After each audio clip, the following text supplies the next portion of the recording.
last 3 weeks, transform today and tomorrow and the rest of the weeks in mass mobilization and mass protest, especially in the strike of tomorrow. So we are going to remain the strike, and we're going to continue asking negotiation with the administration. Have you had support from students in the mainland United States? And what have been the effect, for example, of the student protests in California? Have you been following them, Giovanni? Yeah, we received a letter of students and professors of Berkeley and CUNY in New York, from Canada, from Spain, from Venezuela, and from other countries, from República Dominicana. We have received international attention because, like in California, we are receiving attacks, a budget cuts attack. And we think that the defense of the public university obviously is not only here in Puerto Rico. It's an international fight against privatization and against things that affect students. So obviously what happened in California affect us. Before the strike, we make 2 occupations of 2 faculties, in some way inspired by what was happening in Berkeley and the fight that Berkeley was having there. So I think to us and from our fight to them, there's a relationship between our fight and an inspiration, a mutual inspiration right now. I understand there was a father who was trying to bring food to his son, a student inside, who was attacked. Giovanni, Roberto, what happened? Yeah, he was trying to get in bread and water, which is in the morning for breakfast, and the police attacked him and push him to the ground and then arrest him in front of all the students. We have a video of that. That same day, in the morning too, another student was trying to get in, and the police attacked the student, pushed him to the ground, hit him while he was in the ground, and then arrest him. That happened 2 days. Yesterday, happened again with artists that wanted to get food inside the university, acting singers, famous Puerto Rican singers. They didn't allow them to get food, and they had to throw it over the fences in order to get the water inside the university. There's a law that don't allow any food or water to get in, according to a judge. So right now the situation is tense outside. We have more food than ever. That's important to people to know. We have creative ways to get food and water inside. And the solidarity of the people is so impressed that now we have food like for 2 weeks.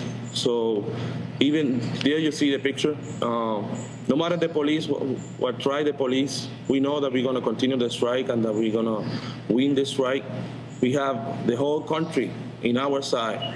We have the right to do this, and we are defending only public education, public university. That's not a crime. One of our slogans is that we are students, we're not making crimes, you know.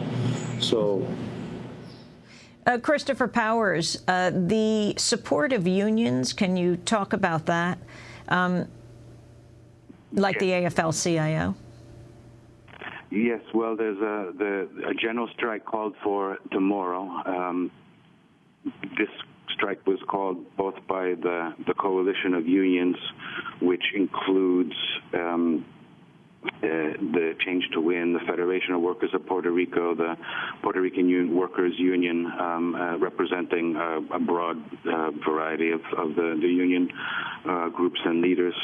It's also being called for by all of Puerto Rico for Puerto Rico. The spokesperson, Juan Vera, the Methodist bishop, called for massive support, and all of the members of this coalition of community and religious groups known for their involvement in the Free Vieques movement to participate in the strike. And as I mentioned earlier, also the staff union of the university has gone on strike for the entire week and closed down the central administration facilities as well as auxiliary facilities.